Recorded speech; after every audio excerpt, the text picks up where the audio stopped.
The greatest power you possess is your ability to choose. Join Lowe's Moore as he reveals how you can begin to maximize that power by exploring yourself on the deepest levels and committing to making lasting and positive changes. Get ready to achieve breakthroughs that will lead to accelerated growth and transformation, because you are now tuned in to The Blueprint. Why they actions contradict the lamb. I'm fellowshipping when I'm with the fam. That's more relations, that's forming a... Good evening and welcome back to The Blueprint. This is Lowe's Moore, and again I'm back and I'm excited, right? I'm excited, really excited about tonight's show.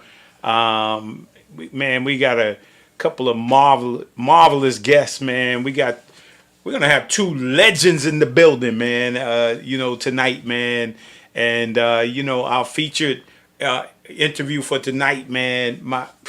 Just an amazing man, amazing athlete and artist, and I'm excited tonight to be able to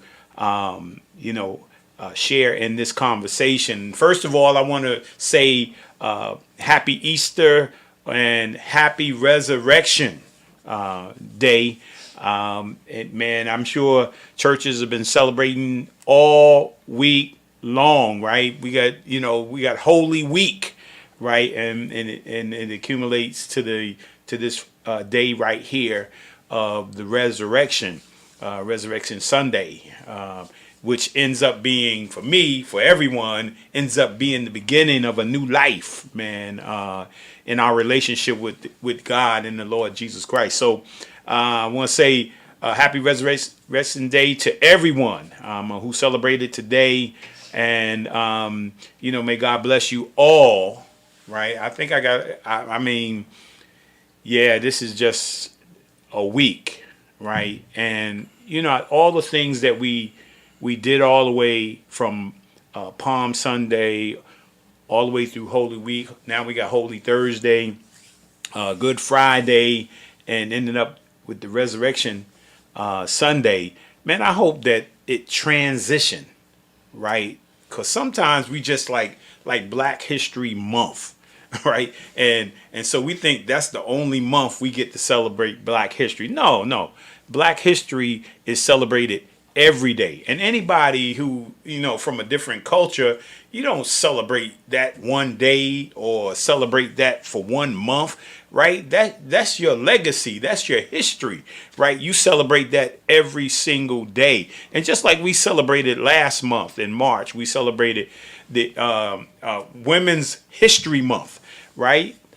Hey, we can't give women I can't give my mother 1 month, right? I gotta celebrate my mother and my wife every day. I gotta celebrate my daughters every day, not 1 month, right? And so, hey, we give God a couple, give him Christmas, right? And for those who are Christian, we give them Christmas, and then we give them Easter. No, we celebrate these things every single day. And the most important thing is not to talk about it, right?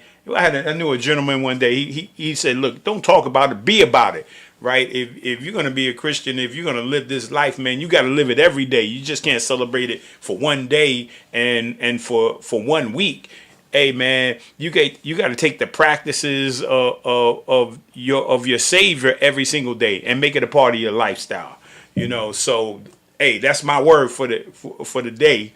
And also, I want to give a shout out to another legend, another Mount Vernon legend, man, Rudy Hackett, man. On next week, the 24th, next Sunday, he last year I got inducted into the Upstate New York Basketball Hall of Fame last year, and man, it was a great celebration, man, to go up to Troy, New York, Albany, New York, and just be celebrated. Well, Rudy Hackett will be celebrated, Mount Vernon legend, a legend at Syracuse University, played in the NBA, then went over to Italy and played overseas for many years.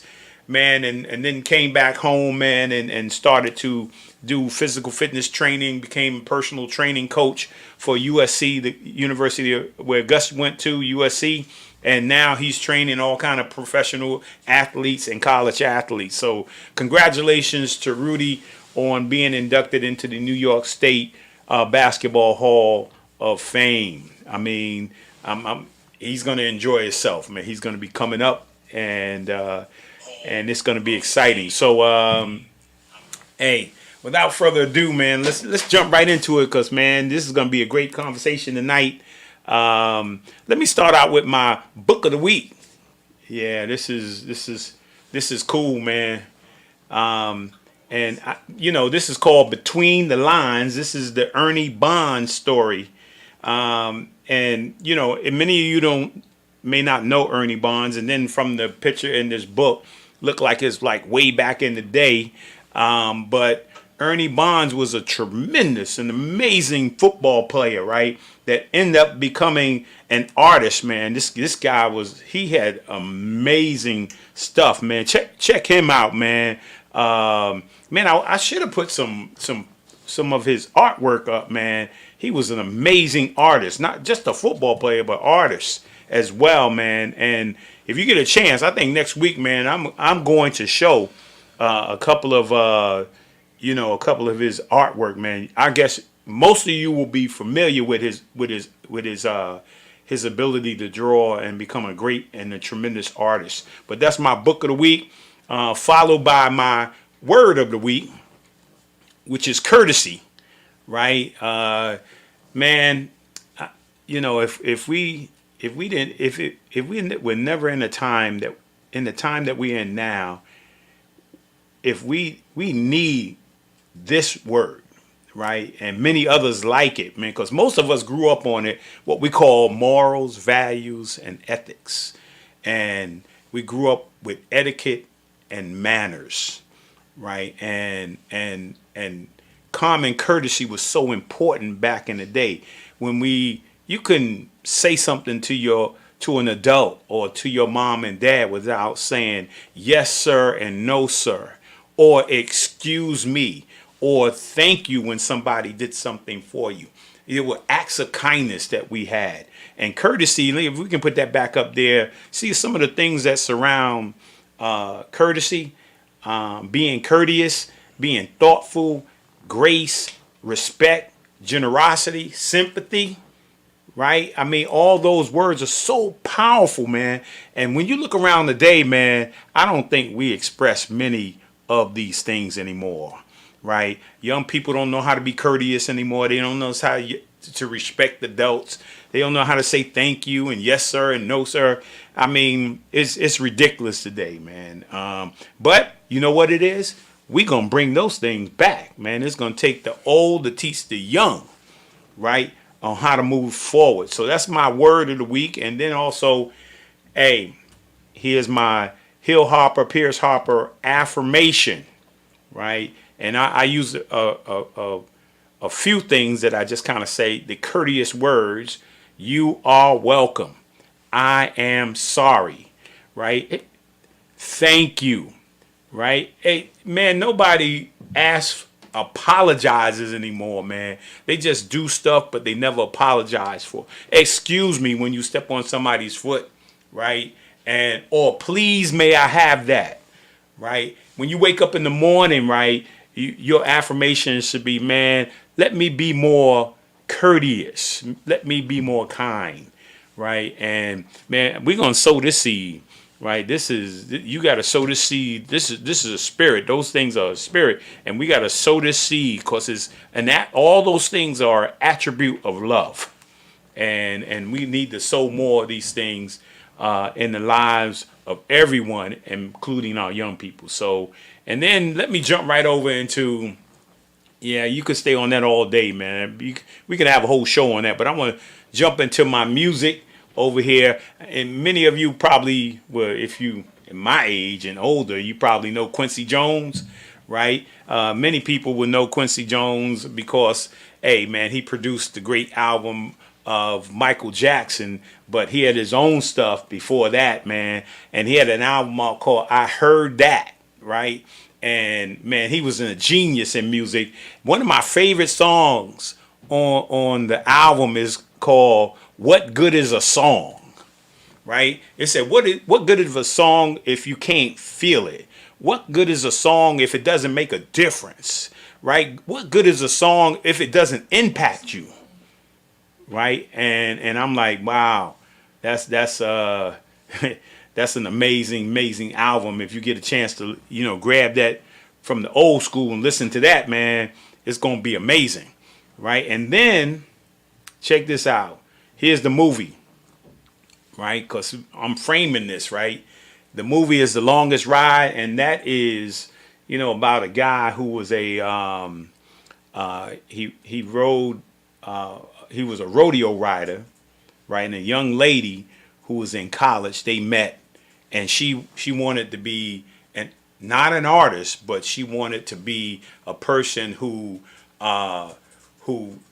displayed art, wanted to work for an art museum, right? She valued art, right? It's an amazing movie, man. I want to tell the story, man. Check out the movie, man, because it's really about two people finding that they had found the balance between each other and the respect for each other and what each other were trying to accomplish, right? But man, the artwork is amazing, the storyline is amazing, the content of the movie is amazing, and hey, it's just an amazing movie, and it frames what we're going to be talking about tonight, right? When it comes to art, and so. That's my music of the week and my movie of the week. I think I'm done. Right? Oh, don't forget, next week, right, on April the 24th, we got another legend in the house. We got Coach Bob Cimino. Man, he's had so many, man, I can't even think how many state championships, man. I think 16. About 16 out of the last 21 state championships, man.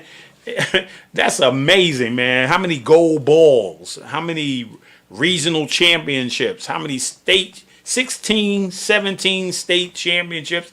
Just went undefeated this past season. He's going to be in the house. Man, we're going to find out how it all started, right? And man, where did he get the magic from, right?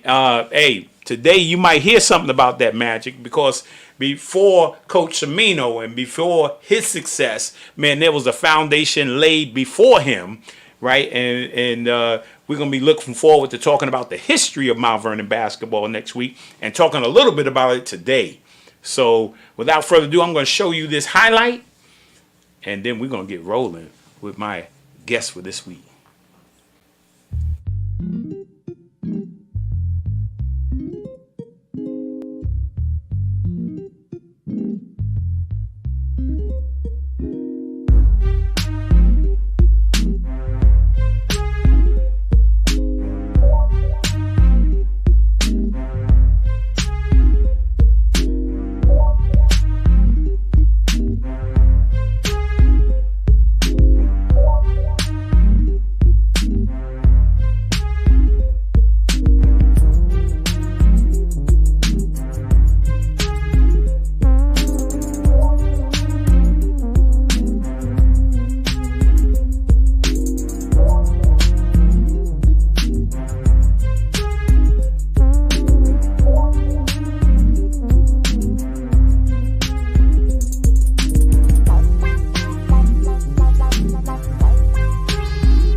Wow, I want to welcome to the Blueprint, Robert Bob Daniels, all the way from Italy, man. What's the time difference here? Oh, you got to take yourself off mute. I had to take them off. I'm trying to figure that one out. Well, it's 7:15 here. Can you hear me? Yep, I can hear you. Okay, I'm 6 hours in front of you. Yeah, so you said you took a nap. Well, hey, welcome to the show, man. This is awesome. I see we had some added guests to the StreamYard. I don't know we can accommodate everybody. They don't allow us to accommodate a few people. But if you want to hear the show and listen to our interview here, our conversation, you can go to Lowe's More the Blueprint on Facebook, or you can go to Lowe's More the Blueprint on YouTube and pick it up there. And you can also make comments to the show. Remember, this is interactive. So if you have any questions or comments, you can do it from that channels. So, man, let's get right in it. And let me before we get rolling here, I got two legends. I got the legends in track and field, and also played basketball at Mount Vernon High School, and man was a legend not only on the track and field, but also in art as well. And with and then sitting next to me, right next to me, he's real. Look, I'm gonna touch him. There you go, right there. That's the legendary Dollar Bill. We got Bill Plez in the house tonight, man. And Bill and Bobby played together in high school, man. You talk about two amazing athletes, right? Man, Bobby was amazing. You know what? Let me hit, because I didn't see you run, Bobby. I didn't see you run. But when I was at the Boys and Girls Club, right, and used to talk to Earl and Ray and all those guys, right, back in the day, and we were talking about different athletes, right? Everybody would say, man, if I was running track, man, I want to run track like Bob Daniels, man. So I grew up thinking like, man, one day, man, man, if I was ever run track, man, when I ran, I always went like, I'm gonna run like Bobby Daniels, right? And then, then I got sitting next to me the legend, man, nobody left the floor better than he did. So I said, look, hey, man, when I grow up, I want to be like Bill, right? I want to be like him. And so we got both of you in the house tonight. But so Bobby, talk to me a little bit, man. Well, First of all, it's a treat seeing Bill. Bill and I went to elementary school together. We were in the same sixth grade class. We went to junior high school together. And actually, we played varsity for Washington Junior High School. And then when I got to high school, I played again with him on the JV team with Sal and Squid, McQuay, those cats. So it's good to see Bill. Yeah, man, born and raised in Mount Vernon, went to Nathan Hale, Washington Junior High School, and Mount Vernon High School. Nights forever, brother, Yeah, definitely. Yeah, hey, when you get back, I think you coming this way in June, right? And I'll be in New York in June. By that time, I mean, the Memorial Field would not be finished, but you're gonna see like almost finished Memorial Field. So, and I drove by there today, right? And I saw they got this new stadium seats up, and right in the middle in maroon and gold, they got MV, Mount Vernon. So that's a wonderful thing. People don't realize that they filmed that commercial with Mean Joe Green taking off his jersey and giving it to the kid. Yes. They filmed that right there in Memorial Field. That's right. Yeah. Every time I used to see that, I said, yeah, that was filmed in my hometown, So talk to me a little bit about, man, growing up in Mount Vernon, family, Talk to me about education, man, because you guys were not just athletes, but you were scholar athletes. And talk to me about growing up. These are my three main questions: family, faith, and education. Because I know growing up, man, our parents, that was the three things, that became the foundation of our life. So talk to me a little bit about that. Give us a little bit of history, and then we're gonna get in here with you and Bill.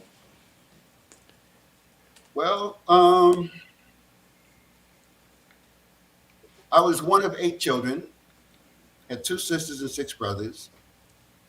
Uh, we played together, we fought together, but at the end of the day, we took up each other. We were family. My moms and pops worked very hard. My father was a janitor, custodian. Um, my mother did days work. She went out there and did what she had to do to, put food on the table with my father. They shared responsibilities and kept us in line. My mother was the runner, so that's where I get the running from. But going to church was something you had to do. We went to religious instruction on Thursday Mm. and went to church on Sunday. Uh, the church that I grew up in was Centennial, Yeah. 8th Avenue. Ann Warner, mother of Derek Warner, was my choir instructor. And then Bill and I started hanging out in the 6th grade. And I did a lot of stuff at his house. So his moms became like my second, third mom, along with Mrs. Bridges, uh, David Bridges' mom. And she made sure that we went to church every Sunday. So we would go down to Bickford's on 4th Avenue and have a little something to eat. And then we went to his church. I'm not sure the name of it, but it was on the corner, 9th Avenue and 5th Street. Friendship. Friendship. Okay. Thanks. Yeah. Bill, remember that? He said friendship. He had to. He had to, you know. So and the church was the foundation of your discipline. Everything that your parents talked about and did in the house, the church reinforced it. So compassion, courtesy, love, respect, understanding, guidance, all those words uh, come from the home because the education starts in the home. Mm-hmm. Every, Hold on. Say that one more time. everything starts in the home. Education starts in the home.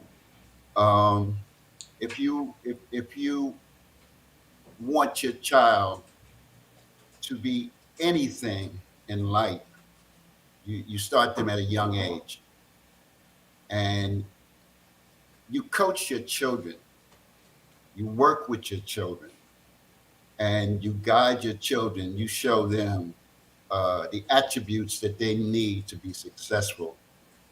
No matter what type of job the parent has, if you work hard, the children pick that up, you know. So you have to have passion for what you do. And and my parents had passion for what they did. My father used to make sure after I scrubbed the floors, he'd come by with a white glove and wipe that floor and put that glove in a corner. Made sure you got the whole floor, not just the middle of the floor.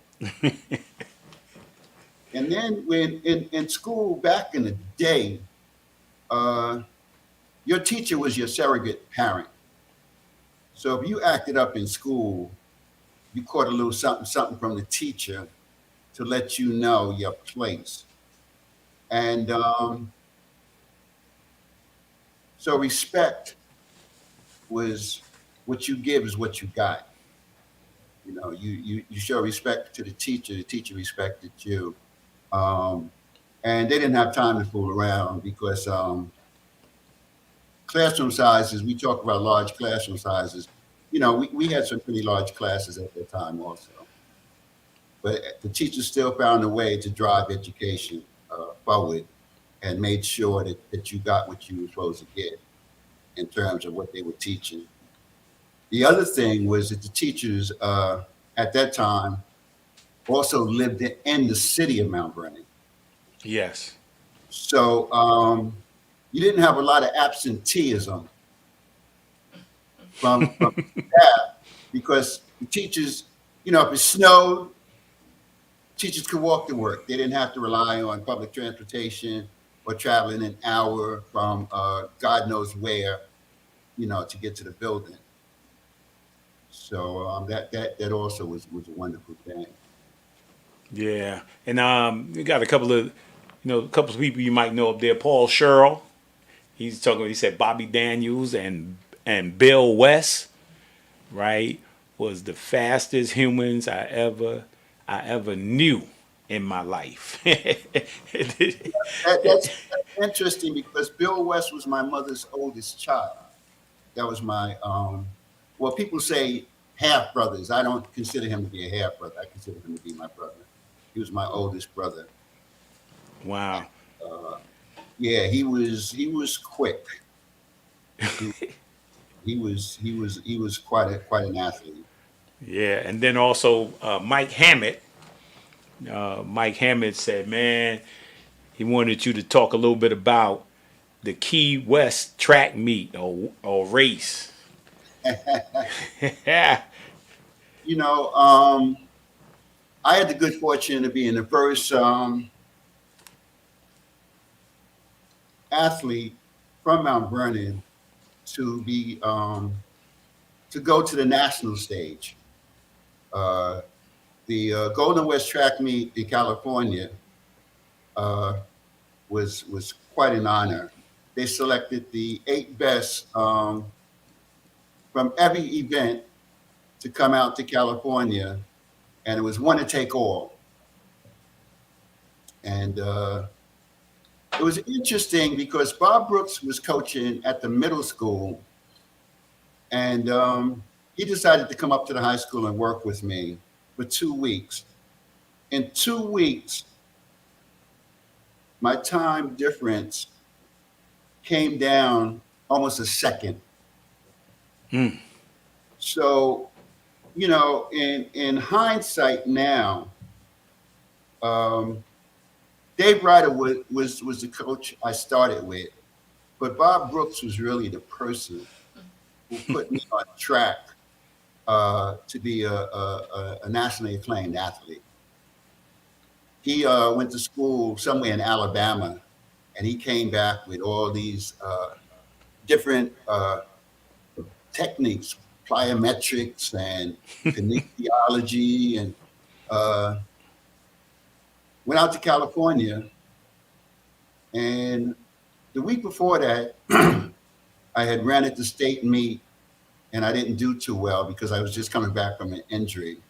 But I had 2 weeks to heal, and my time went from a 14, I think I ran 14-1 at the state, to a 13-7 in California, which is a tremendous difference.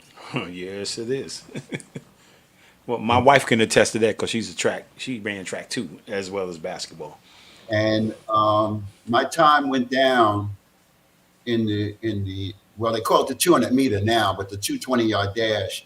I set the school record at 22.2, and 2 weeks later in California, I ran a 20.8.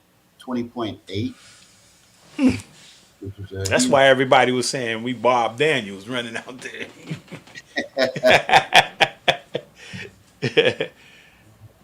and I need to let y'all know this right now that Lowe's Moore is pulling, and I left a couple of messages already to the Westchester Sports Hall of Fame. Right, I am in support of Robert Bob Daniels for the Hall of Fame. I mean, I want everybody to know that now. So if you hear me calling or writing or whatever, right? We definitely, if somebody need to be in there, the guy sitting next to me need to be in there Okay. if he's not already, Oh, without a doubt. And Bob should be in there as well. So yeah. Wikipedia already has him down as a basketball legend in Westchester, saying most electrifying basketball player ever come out of Westchester. And they definitely have my vote on that, man. I've seen Bill do some things that I still haven't seen done. well, we don't want to jump on him yet. We're gonna finish with you, and then we're gonna jump on Bill over here. Yeah. Because he's sitting quietly back here, right? So yeah, continue with the track, and we never can forget. I don't want to go back before we get into more of the track, right? Talk about family. I mean, you know, kids, wife. I don't know. Some people don't know. Hey, they don't know Bob Johnson. Bob Daniels. So I have 3 children, 2 daughters, and a son from a previous relationship. And then I have 3 grandchildren, uh, 2 young men, and a beautiful young lady. So in some of the pictures you see me in, there's one picture that I'm sitting on the steps with my nephew on my shoulder. He passed away 3 years ago. oh wow, My sister's oldest son. He had a heart attack um, and passed away suddenly at the age, I think he was 57. wow. Yeah. So, life is short. Life is short. Uh, you have to, whatever your purpose was meant to be, you need to get on it. Mm. You need to get on it. But going back to track and field, 2 of the things I'm proudest of, we went to Texas A&M to run in a track meet, and when I was in junior college, and we ran against Wharton Junior College. The anchor leg for Wharton was Clifford Branch, and most people know him for football. He played with the LA Raiders and Ken Stabler, Mm. and he has a couple of Super Bowl rings. But they didn't realize that he was a world-class sprinter. And he got the baton a couple of feet in front of me, and I ran him down. So that to me acknowledged that I could run with anybody. And I won the NAIA Nationals in 1969 and set a school record that still stands today at Texas A&M University. So those are two accomplishments in track and field I'm most proud of. Yeah, and then was it Stuart Cheney? So with Cherney. Cherney? Yeah. He said, make sure Bob talks about coaching two teams in the PAL and basketball championship. Yes, sir. PSAL. Yeah, I was working at Benjamin Franklin in 1982, and I was working with can't remember his name now. He owned a deli down in the Lower East Side, and that was Benjamin Franklin's first PSAL championship. So it was a combined effort between the 3 of us. But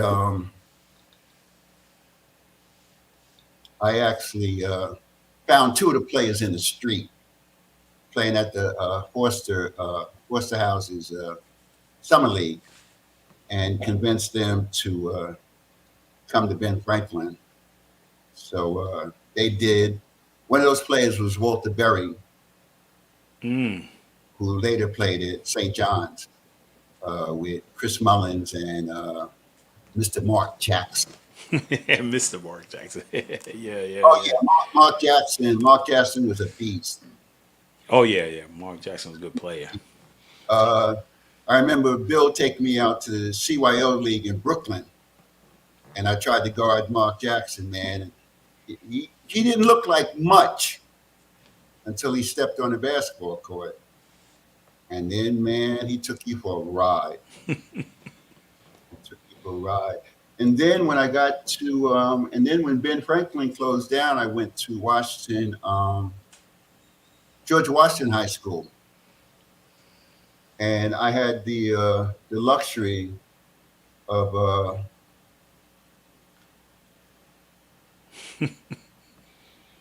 it's I'm trying to find a way to put it, but Manny Ramirez was at George Washington High School, and people know him as a slugger for the Cleveland Indians and the Boston Red Sox. Hmm.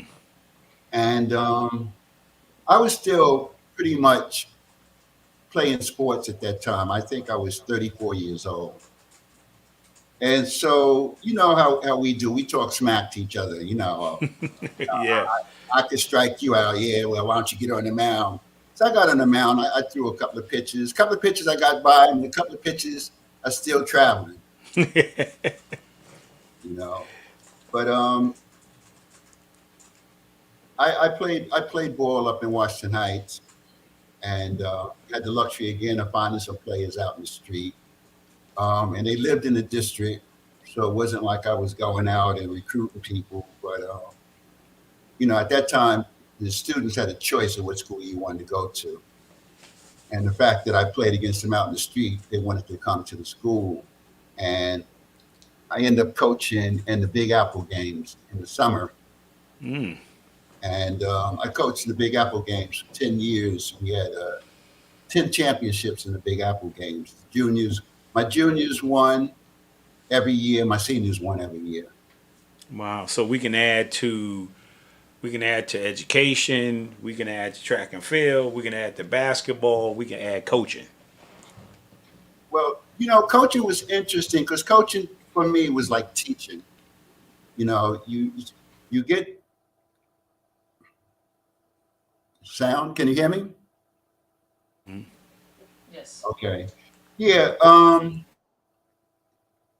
You get you get players and good coaches. You have to convince these players that you can help them become better.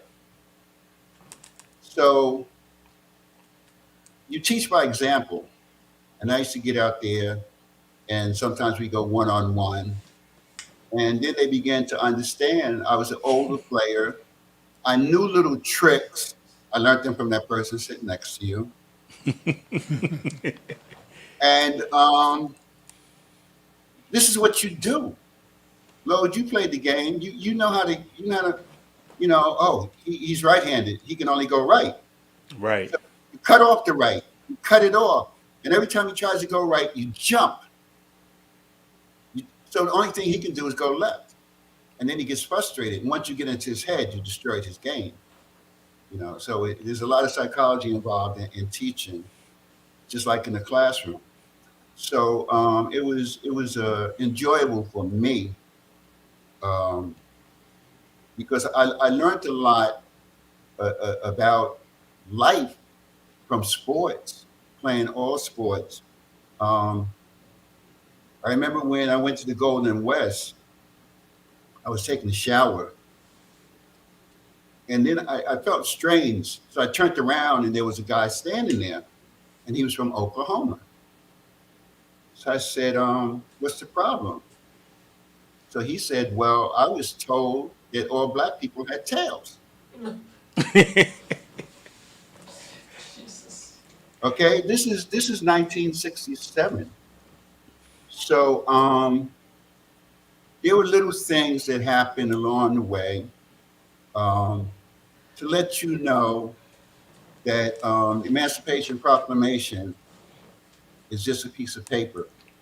you have to go out and you have to show people that you deserve to be respected. So you treat people like you like to be treated. And oh Jesus, wide receiver. In 1969, Eldridge Smalls got hurt, and we had Dwight Harrison, who later went on to play with Denver Broncos, and he played with the Buffalo Bills when OJ was at Buffalo.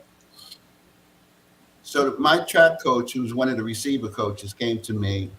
He said, "Well, you know, we need a receiver. We need a receiver." And they saw me playing intramural football. I was unstoppable in intramural, unstoppable.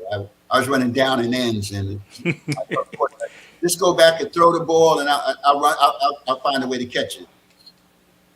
So I ended up playing some wide receiver, and but I'm still a little bit ticked off, man, because we won the NAIA National Championship in 1969, and I never got my ring.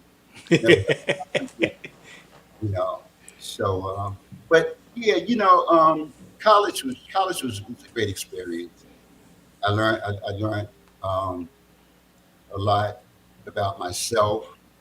Um, so when I came back to New York, I went to Lehman College, and I was going to transfer to Adelphi College. I stayed at Lehman. I was going to go to Lehman for a semester, and I had already contacted the coach at Adelphi. And at that time, they had the McPherson brothers, two of the top quarter milers in the country. So we had figured out, well, if I go to Adelphi, we might have a crack at the world record. Mm. That spring, Adelphi was in a plane accident, wiped out the whole team. Wow. And for me, that told me that was in track and field. And I became a student, and art was always something that I loved to do. In high school, I won a countywide award, first place, for a portrait I had done of myself. So I decided to go back to what I knew. You know, they always tell you when you do a introspective and you do your own personal inventory, you start with, well, what can I do? Or what do I do best? And for me, drawing was what I did best. Mm. So I began to go back to school as a student, not as a student athlete, but just academia. And I had a 4.0 average in art, but it also gave me the chance to develop my own style, my own way of doing things on the campus. Wow. And before we get into the art part, I want to talk about a little bit about you and Bill. And I want to say too, but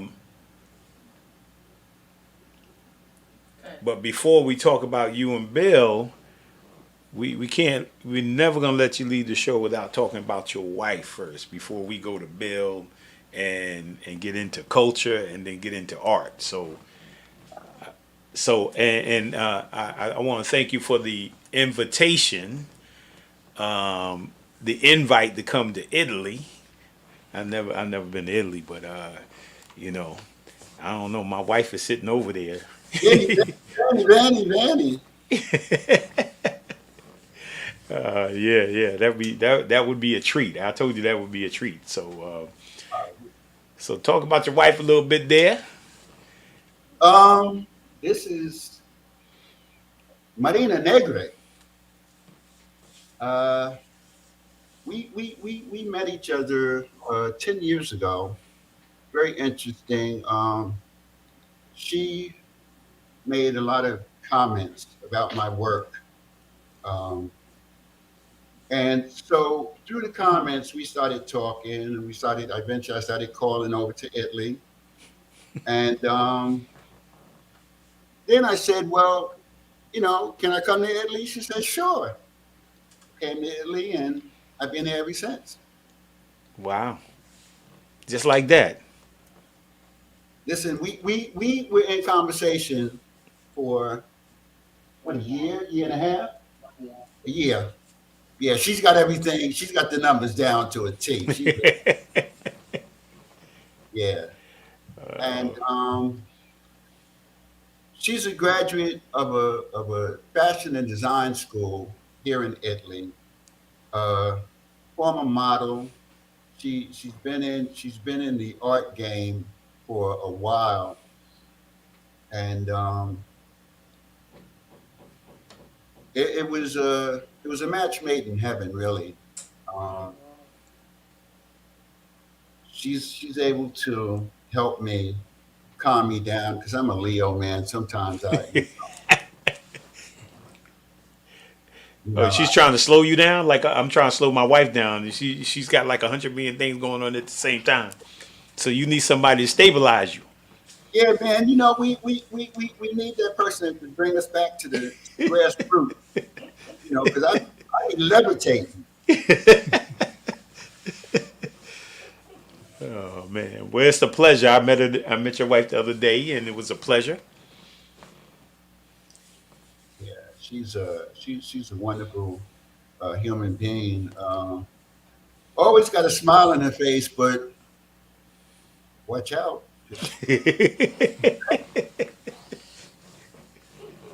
She's a very strong woman, with a strong sense of ethics and belief. She's very grounded.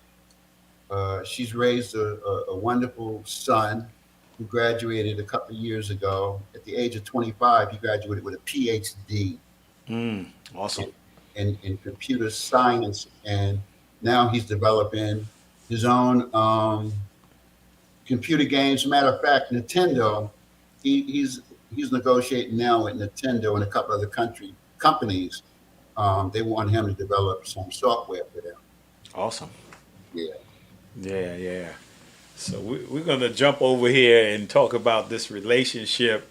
Talk to me about Bill, but um, tell us about what you were sharing with me the other day. I think you guys were playing in, I don't know if the championship game at the county center, and I think you was playing. Oh man, listen, Lowe's, you had to go there, but I want to break this out for everybody who's listening. Okay, there's two dynamic events that I saw at County Center, but the number one of all time, championship game, it's on the line. It's about a minute to go, and Bill Brickhouse had just come down and danced his way to 2 points. Sal Sullivan is bringing the ball down on the wing. Bill Plez is splashing to the foul line. Sal gives him the ball. Peekskill collapses to the basket. Bill takes one step and he's flying. And everybody in County Center is going, ooh, and I can't say the word. But everybody's like, oh, my God. And Bill cocks it. And he lets it go. Four people jumped at it. And the only thing that got it was the net, because he almost put his whole arm in the basket. The most electrifying move I have ever seen, amateur, pro, rucker, whatever. So Bill, what you got to say about that, man? Oh, that is something like a haze.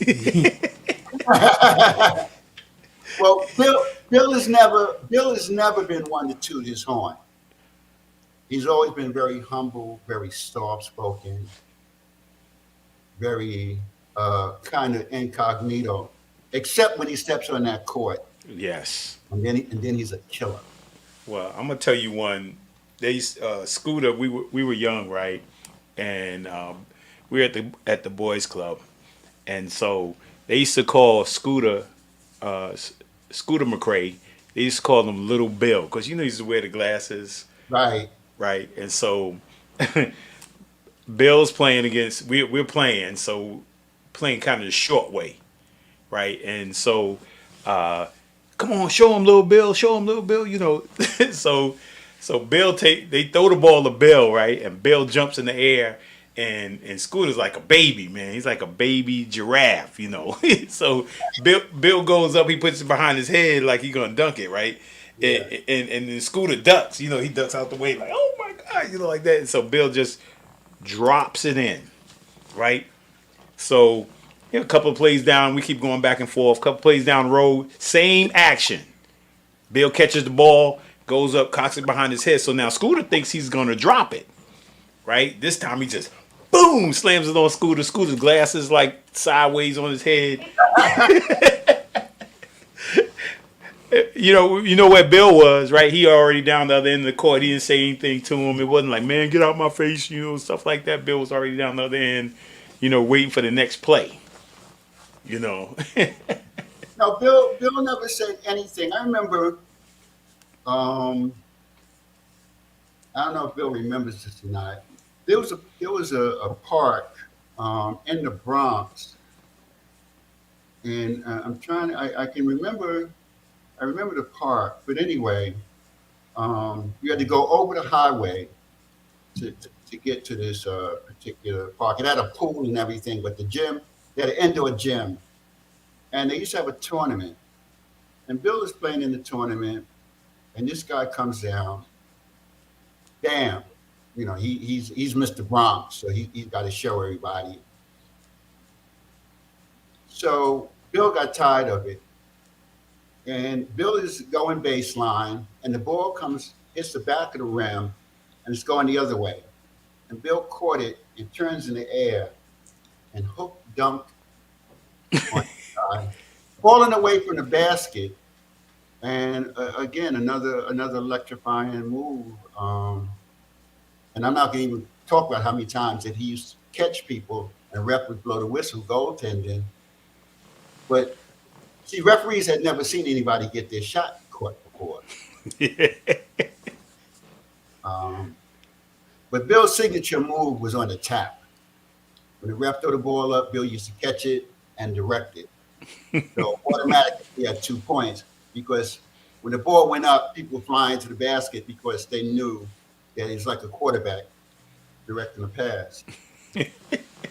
Yeah, and we could do our own show on Bill, man. He won't say a word, right? But a few years ago, I got the shock of my life, man. I was at the Boys and Girls Club, and I had seen Bill a few times since I had been back at the Boys and Girls Club, right?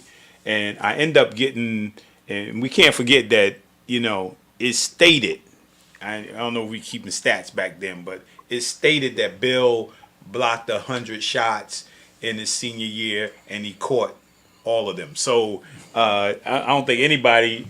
That's just legend, right? Or that's the real deal, because I seen him catch him in the 4th Street, catch him in Greenberg, catch him at the high school. He was just catching people out of midair, man.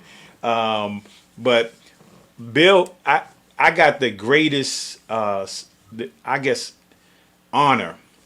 I hadn't talked to Bill. I just seen him a few times since I had been back, and I get a call at the Boys and Girls Club, and my assistant, calls me up. He says, "Hey, there's a gentleman on the call. His name is Bill Plez. He wants to talk to you." And I was like, "Serious?" Like I'm thinking, like Bill called me, So, and I pick up the phone, and it's Bill. He's speaking soft like he is right now. He said, "Hey, Lowe's." I was like, "Bill?" He said, "Yeah, it's Bill. I want to come down to the club and help you out." I was like, "Sure, you could come down to the club, the legendary Bill. We gonna teach basketball together." I mean, I loved it. I mean, Bill was there every Friday, right? And I had the pleasure. He get there. I had the pleasure. making sure he get home, and man, he was just working with the little kids, And I used to tell the kids, man, you know that guy's right there? It was my pleasure, you know that guy, because he's not gonna say it, right? So I'm like, you know that guy? That's Bill Pledge. They call him back in the day. They used to call him Dollar Bill. And the little kids like, Dollar Bill? Why do you think they call him Dollar Bill? Right? Like they's like, we don't know. He got a dollar, you know. I said, nah, because they used to put a dollar on top of the backboard and he used to go get it. Now he's like, right, Bill? He's like, oh well. Okay, No. so I'm gonna tell you this Bill Pledge story. When I was in junior high school, in the ninth grade, I had all these dynamic people in my class. I had Sal Sullivan, Arthur Bowman, Louis Cassio, Covington, Bob Brown, and all of us were on the basketball team for Washington Junior High School. So we go to Mamaroneck to play Mamaroneck, and Bill goes, "Okay, this is the deal. I want 2 people at half court, and I want 2 people at the baseline." So Mamaroneck would come down court, and they would try to drive because it's 5 against 1. And Bill would catch the ball, throw it to half court, and the break was on. I think we won like 97-13 or something. But they couldn't score. They couldn't score. So it was crazy. Some of the stories.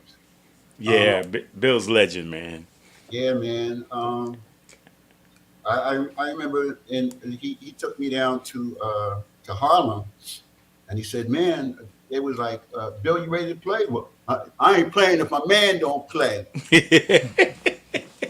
So I was actually able to play in a couple of pro rookie games because of Bill. You know, I got to meet all the legends, man. Joe Hammond, Pee Wee Kirkland, all them cats, man. I could continue to name names, but I just, you know, that was because of this young man sitting next to you. Yeah, Sandra. Not even to tell you when he went to Tel Aviv and played, and those people are still angry at him today because he left, man. He was such a legend over there, man. They wanted to give him the whole country, man. Yeah, man. You see those comments down at the bottom, man. They just keep coming in, man. It's awesome, you know. And you know, before we move on, I want to say this one time, man. Bill, I gotta say this about Bill, man. One time, I went to see Bill. Was playing with Gus, Butch Harris, Ray, Rudy, Earl. All them guys was on the same team in Greenberg, right? It wasn't fair. Just not fair, right? It's not fair at all, right? So, you know, people was like, you know, like you play defense. Everybody had out the thing like you get the ball. Holy, you know, like you want to drive? Go ahead, drive it. Go ahead, drive to the basket, right? Bill will just wait back there, just block their shots, throw their shots for fast breaks. But the most incredible thing, and when you're a little kid, man, I talk about this with so much, you know, so much joy as a little kid sitting there with my mouth open, right? To see these amazing legends in the making, right? You know, Butch Harris, like he kicking the rim or something. You know, like Butch could jump out the gym. And I'll never forget it. Somebody stole the ball, man. He stole the ball. And, you know, Bill had grabbed the rebound, threw it out for a break, and he was just kind of walking back, right? And somebody grabbed the ball, and somebody from the other side stole it, right? So Bill's like at half court, right? So he turns around, right? He started backpedaling, right? And then the guy's running at him.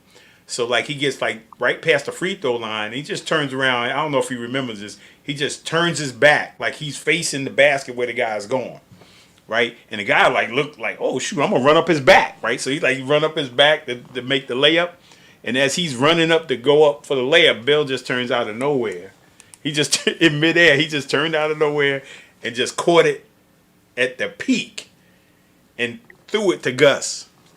It turned it a fast break. He threw it to somebody else, and the next thing you know, it was a dunk. I mean, yeah, man, you guys are amazing, man. Back then, man, I gotta give you props, man. For a little kid, man, that was like a kid in the candy store back in the day, man. Just legends, man.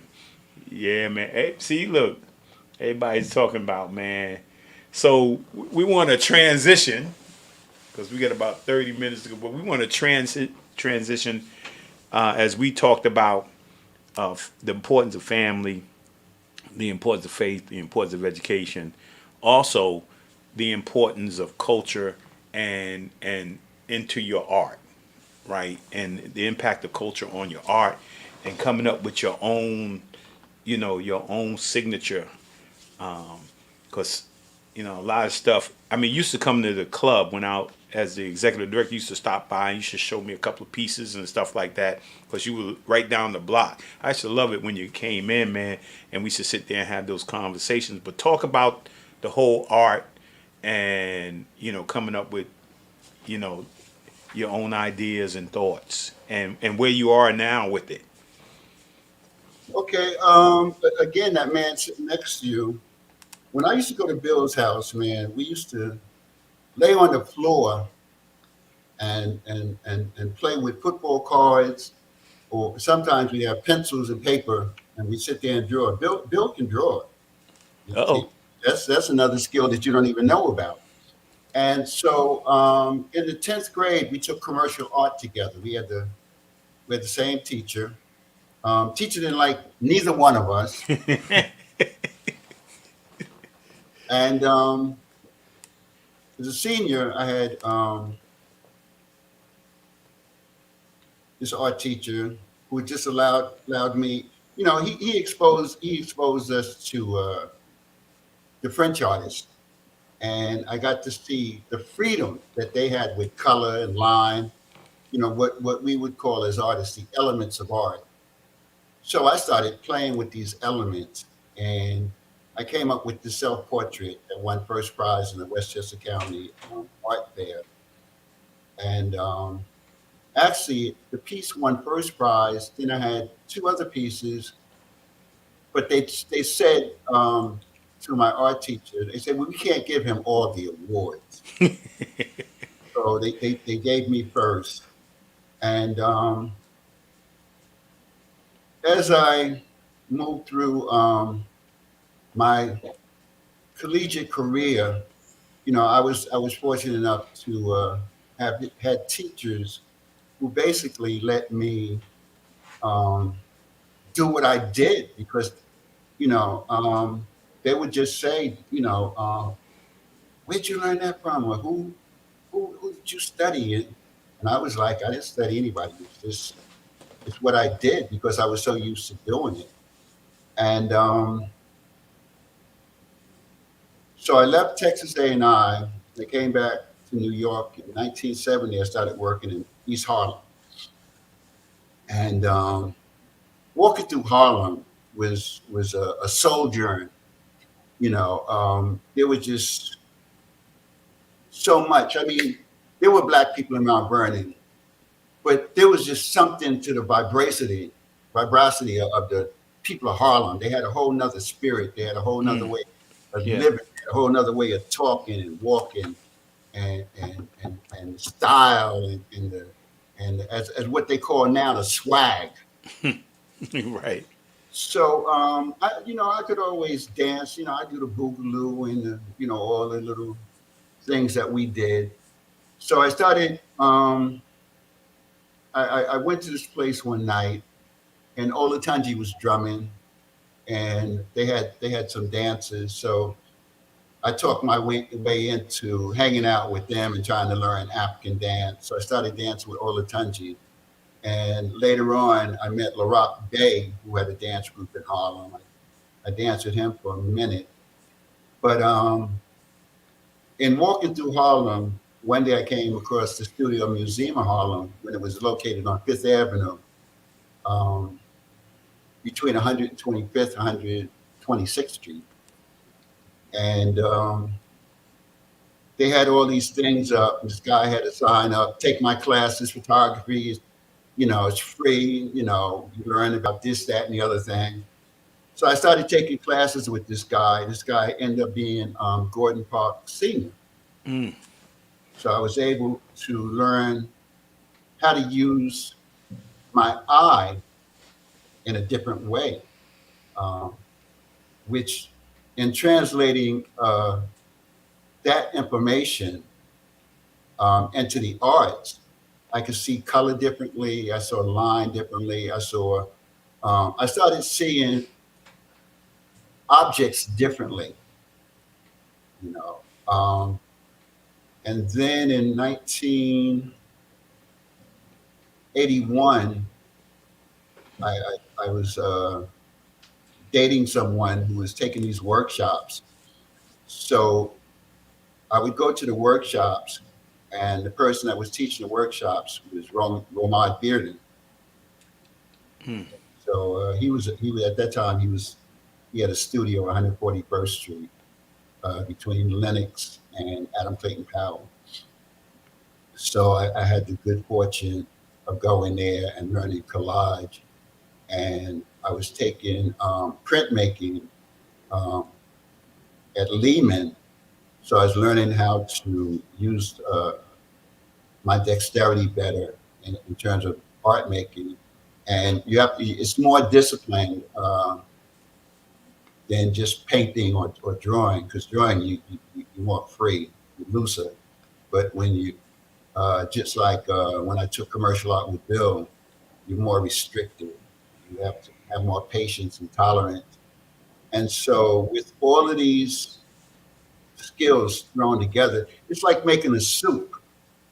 You put the main ingredients in, but then it's a pinch of this, a pinch of that. Oh, you taste it. Oh, I think I'm gonna add some of this. I think I'm gonna add some of that. And then you let it simmer. And then you come back, and when you recook it, you say, got some. So, I just had the good fortune of coming through Harlem when Harlem was Harlem. When there were people in Harlem who were willing to help you and move you on your journey.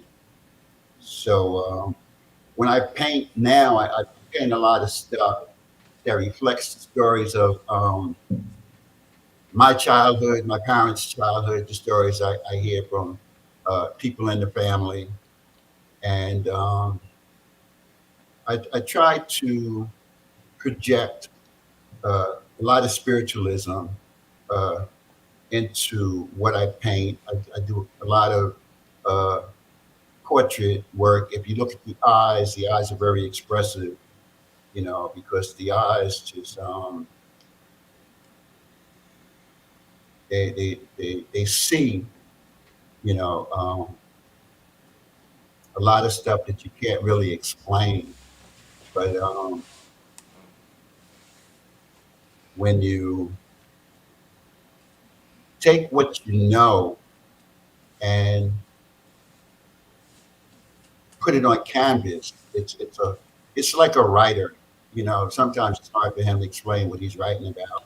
Sometimes it's hard for me to explain some of the things I paint, because as you said before, when the spirit comes through you, it comes through you. You know, it's out of your control because it's coming from a higher source. And so I just put it on canvas, and that's what I do.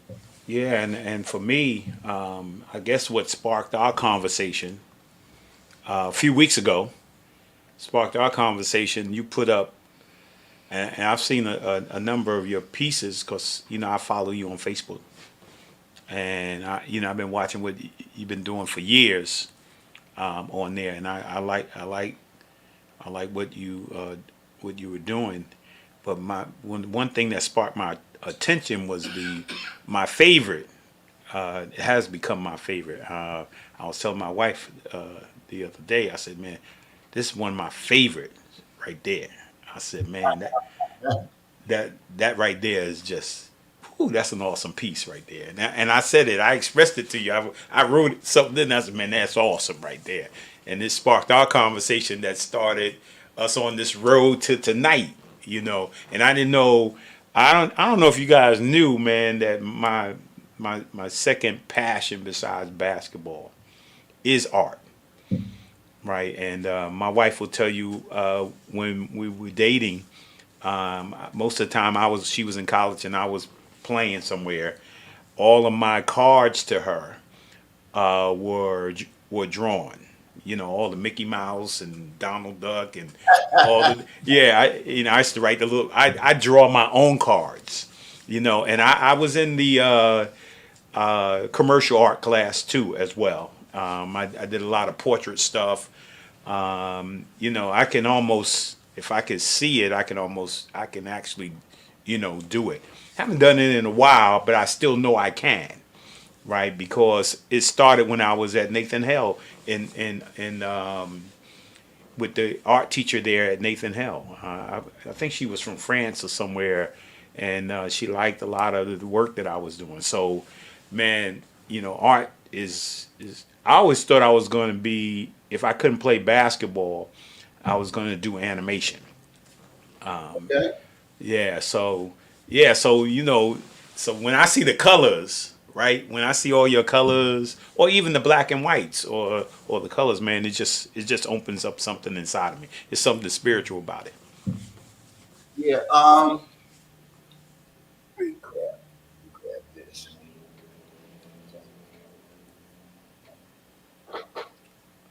This is a recent piece. So, Nice. you know, Yeah, I like that. it's the queen holding the ankh, and she has the power of the universe behind her. So you know, it's one of the colorful pieces, and then I grabbed this. Uh-oh. This is a black and white piece. This is self-portrait. It has glass. So these lights are. Hmm. No, you can see it. Yeah, we can see it. Okay. Yeah. Yeah, you have some awesome pieces. I mean, I kind of put together a little collage of some of the stuff that you did to show people. Yeah, I'm checking that out, man. You did serious research, brother. Oh yeah. I mean, you know, I just don't get on Sundays. You know, it takes a little bit of work to get, you know, everything together for the show. So I want to make sure I do my just due, because I had the great Robert Bobby Daniels on. I got to come correct, you know. And so there go Ron Flemings. Yeah, he was talking about I wanted to be a cartoon artist back in Nathan Hale. See, so you know, Brother Ron. I love this brother. And here's Clea Estacott. And so, when she was in Mount Vernon, I met her. She was walking by Akbar, and I was getting ready to do a one-man show. My stuff was on the wall. It wasn't even hung on the wall. And she came inside, and she was like, wow. And she was like, brother, I want that piece. I said, well, I'm getting ready. She said, no, I want to buy it before it even goes on the wall.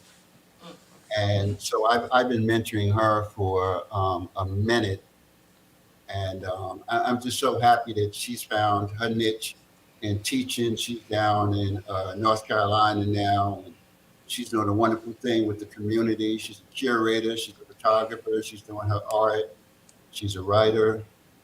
She came up with this math program that was a monster, but it was good for the kids because problem solving is the basis for thinking, and our children definitely need to do that to stay out of trouble. well, we need it in Mount Vernon. Without a doubt. It says ask Bobby, my mentor, about his art career in Mount Vernon and beyond. I mean, I think you've been talking about a little bit that, and you also mentioned Gordon Parks as well. Yeah. And his teacher, I think you have a teach. You mentioned about your teacher as well. My mayor building. Ramer, Bearden. And Bearden, yeah, Yeah. artists, you know. And so, well, I've been fortunate to have had some great teachers, especially Mr. Wells in Washington Junior High School. Man, he taught me how to use every medium known to man, Mm. everything. So, you know, when you're a kid and you go in the candy store and you see all the candy, you don't know what you want to grab first. And when I went in his supply room, I saw the chalks and the pastels and the oil pastels and pen and ink and colored pencil and uh, watercolor and tubes of paint. I was like, it's incredible. So the educational process in Mount Vernon really was the foundation for everything that I do now. Because you know, in junior high school, you also took shop. So we took print shop along with wood shop. So we learned how to use our hands and make stuff and learned how to be creative because we were stimulated uh, at a very early age to want to do for yourself. And then the art gives you instant gratification because once you do a picture and you look at it, you say, oh, wow, Oh yeah, that's good. oh, that's right. Yeah. And so, when if you have some, just in case we have some, well, we always have parents on and we always have different people on, and so, what would you say to young people or people that are trying to get into this career of art, and where do they start, and how do you encourage them, man, to stay with it? Okay. Where do you start? You start with just exploring yourself. You take a pencil, you take some paper, you take a brush, you take some paint, and you have an idea, and you try to put that idea on whatever your canvas is, whether it's cloth canvas or whether it's a piece of paper, whether it's a piece of wood, whatever it is. Just feel free to do what's in your head, and then you can go to the library. You can look at what other artists are doing. You can study it. The great thing now is you have YouTube, you have a social media. So there's a lot of other people you can look at what they're doing, and compare what you're doing to what they're doing. Some people are not outward going, so the virtual media is good because it doesn't talk back and it's not critical of what you're doing. Hmm. And then if you get a chance, you take a basic class someplace, you take a workshop, and you just explore material. And eventually, as you're exploring, things will come to mind.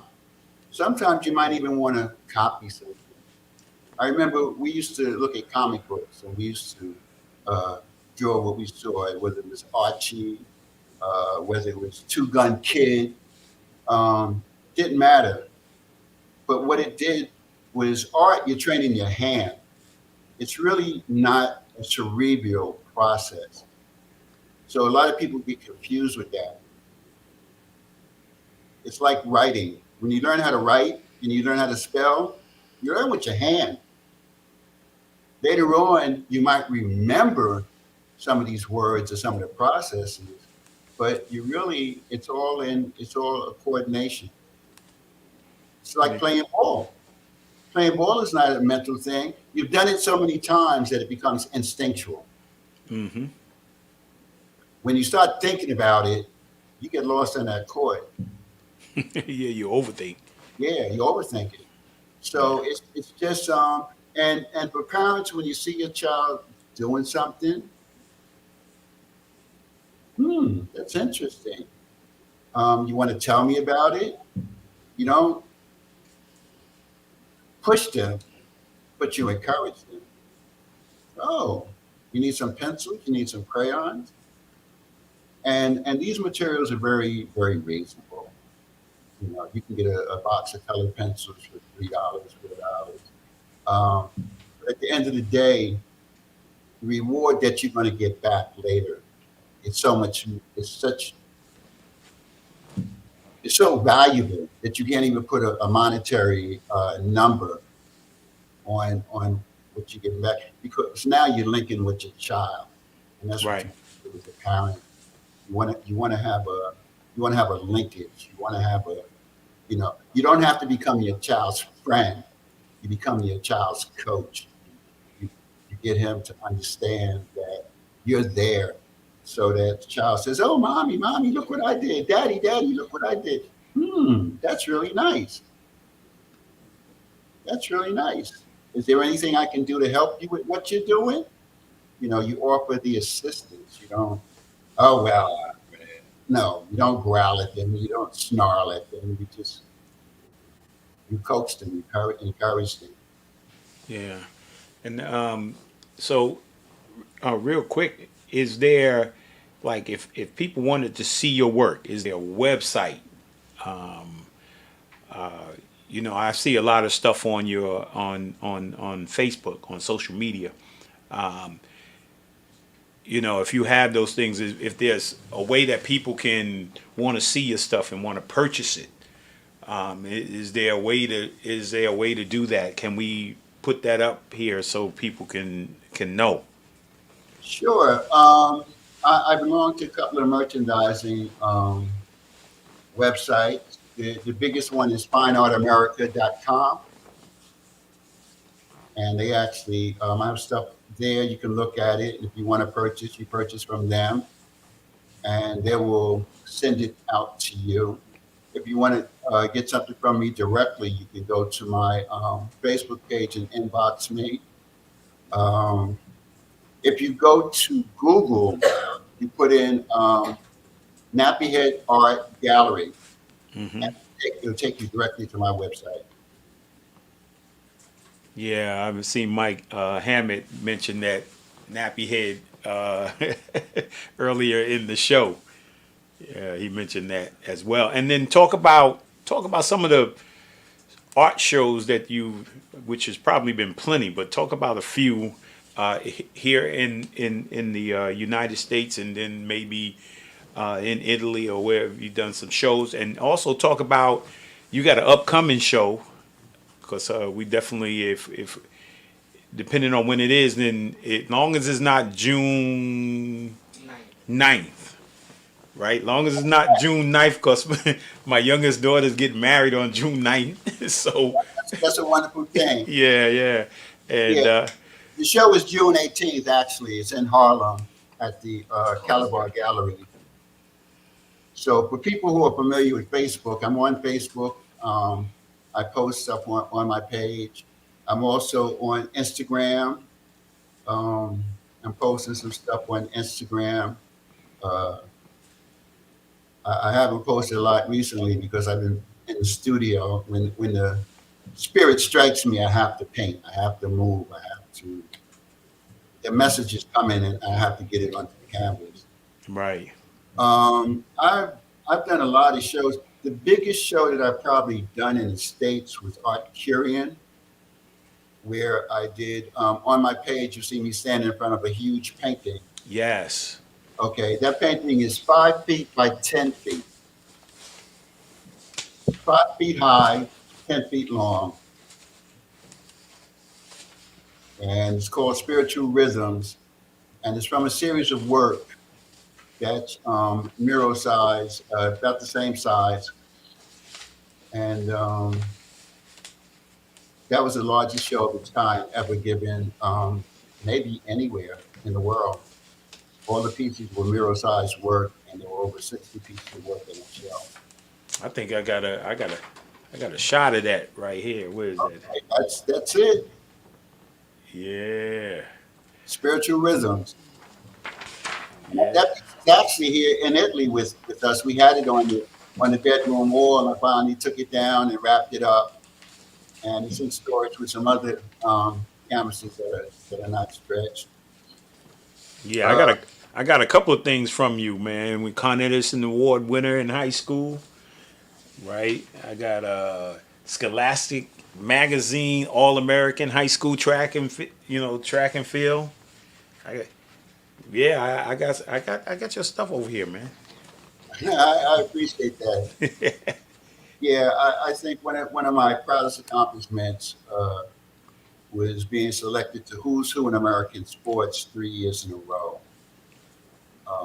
That listed me with people like, if you remember wrestling, Bob Backlund, Bert Hooton, um, all these people that a lot of them are gone now. But when you look at and you know, like I know, when you're in college and you look across the board at how many colleges are out there and how many people are competing, um, and then you have the privilege to either be starting on your basketball team or getting a medal in a race. It's quite an accomplishment. Yeah, and I see Sandra J. Price said an intensive piece. Yeah, Sandra was one of my co-workers at Benjamin Franklin High School, Wow. and she was always just so helpful. And her sister and I were great friends. Her sister just passed away a couple of years ago, but her sister had a golden voice, and I remember her always wanting to break into uh, singing. But the whole family, the Price family, was just always wonderful to me. And so, yeah, we still stay in touch and we talk and we chat because we have a friendship that's forever, Yeah. and Well, it's really really a wonderful thing. I want to say thank you to Sandra because every week she pops on, she says she comments and says hello and She's at enjoyed the show. Yeah, I she's at Grace appreciate you, Baptist, Sandra. she's at Grace Baptist Church with your parents every Sunday. Yes, yeah, with my mom. Yeah, Yeah, And that uh, choice. and my aunt Joyce. Yeah, definitely. You know, I was looking at Reverend Richardson this morning on television. You know, okay. yeah, but man, this is awesome, Bill. Yeah. Man, we coming to a close, man. You got something you want to say to Bob, man, over here? It's still really good to see you. I've got fond memories of you. It's been a minute. But looking forward to seeing you again. Amen. I'm so glad that you're still here and Yeah. enjoying good health and with this beautiful young man here. Rose is he's a jewel, man, and we don't appreciate uh, people who service the community anymore. We kind of take them for granted, and we shouldn't. Everybody gets this newfound sense of entitlement. And hello. Yeah, we good, man. Keep going. Yeah, we're gonna man. Don't we shout me out here, man. But we got a couple of people that are backstage here, man. We're gonna just pop them on real quick, one at a time. Michael, what's up, man? Low. My brother, Michael, Michael and I have done a few shows out in California, and so I'm gonna just put this out there. When I was in California in 2000, we were going through LA, and we passed by a firehouse. This was the first all black male firehouse in the world. Mm. And Michael had did this mural. It took the whole side of the building. And I was like, speechless. I'm looking at this thing and looking.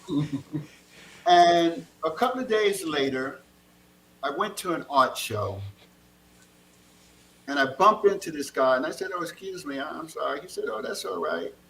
I said, "Well, I'm from New York." And he said, "Well, welcome to California." I said, "Well, I'm Bob Daniels." He goes, I'm Michael Massenberg. And I'm like, "Oh, shit."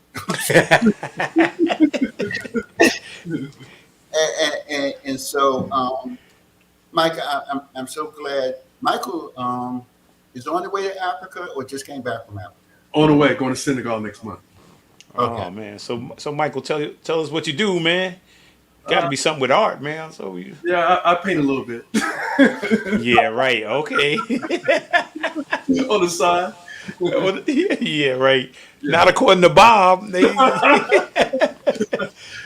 And yes, born and raised in California, but I have family back on the East Coast, in rooted in North Carolina, Jersey, and New York. So I'm very familiar with the landscape.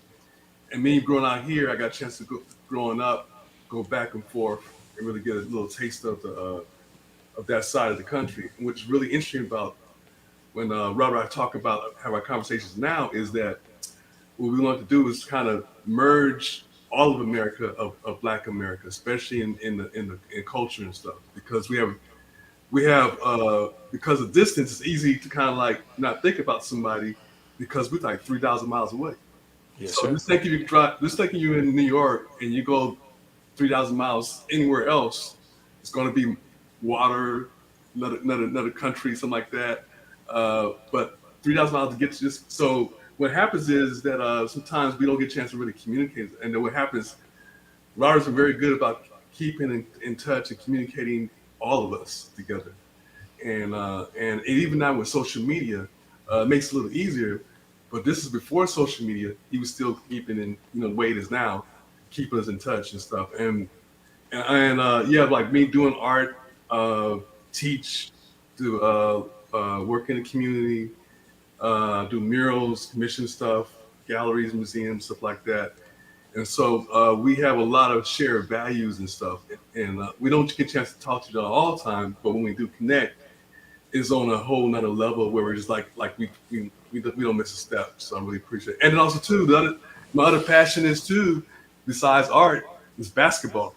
So Wow. to me, basketball is art because the way how we recreate the game, how we move and how we respond and how we play the game, that's probably the most, for me, dancing and basketball probably one of the most free flowing, and of course there's music and everything else and writing.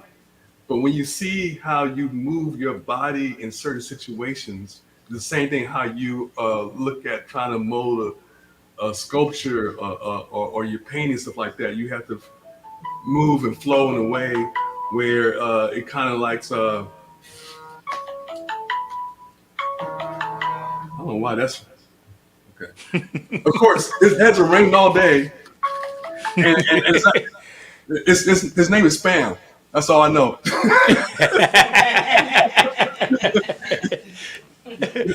Well, Our conversation. yeah. So my son is out. He's acting in California.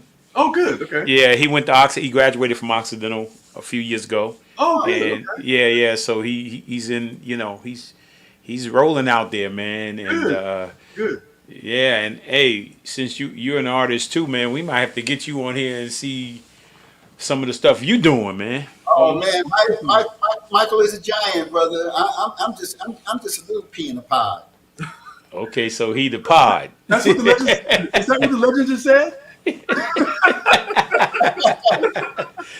Oh man, well we're gonna have to get you on here, man, and yeah, because I love art, man. So yeah, it's Really appreciate the work you're doing because if we don't do cultivate our history and our culture and also making a difference in our communities, we can't expect no one outside of us to do, and so what you're doing with this format here and everyone else, and I got a chance to learn about Bill, which I didn't know his history, but I said I gotta go deep and stuff and really I don't miss that one, So, and I love history and I love all that stuff, and that's how I incorporate some of that in my work. Yeah, well, I appreciate you, man. Well, if you want to ever get on, man, just hit me Okay. up, man. For sure. Yeah, I'm gonna have to give you my number, man, so you Oh, for can hit sure. me. You know, you want to grab it? I'll get you I'll Oh, send yeah. it in the Yeah. chat. I'll He, send it he's Okay. gonna sit in the chat, so you'll Oh, have it. okay. Thank you. Well, Thank you. Mike, I got it. So if you don't get it, I got you because Okay. I Okay. leave anyway. Yeah, man. Hey, we love art, man, and hey, get a chance to just. Thank you. And I I heard can, you the man, so hey. and then and actually maybe when I come back, because I'm going to Senegal. It's I'll give you a brief. It's called the Car Biennale. It's an international art show of all of African people around the world. And so I was invited to be part of that. So I'll be leaving on May 10th. I'll be back on June 6th. So maybe sometime after that, maybe I'll pop up and kind of share some of that experience. Oh yeah, definitely. That'd be great. And looking forward, like connecting to, some of my peoples I got people scattered around your neighborhood. So Okay, awesome. friends and cousins, because the last I haven't been in NYC in a while, but I know that when I have gone, I have been very quiet because I had too many cousins. How can you call me? So I called one. It's sneaking in and out because I was doing an art show. I couldn't stay long, but definitely a lot of people got a lot of love for there, and Hey, also, so we got the great Billy Mitchell just popped up there. Do you see him up there? He said, "Hey, my brother, love Mr. this Apollo. interview." Yeah, Mr. Apollo. Apollo. Mr. Apollo. You can't go to the Apollo and not see Mr. Mitchell.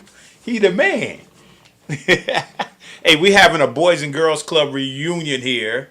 Because all of us grew up in the Boys and Girls Club different times, but it kind of shaped our and laid our foundation and shaped who we are. So yeah, so it's man, this is awesome. So hey, Look at Paul Show. Paul Sherrill, yeah, I mentioned Paul earlier. Yeah, Paul grew up across the street from me, man. Yeah, man. He said, what did he say? He said he wants to buy. All right. Oh, he wants to buy some of your art, man. So hey, we might have to flash that up there again, man. Yeah, and Michael, you might have hit us with a little website too, man. You got some people up here. oh okay, go ahead and put it up. Oh, somebody said, "Oh, let me know when you coming, Michael." Okay, I give you plenty of time. Yeah, she no. That's what you see the message down at the bottom.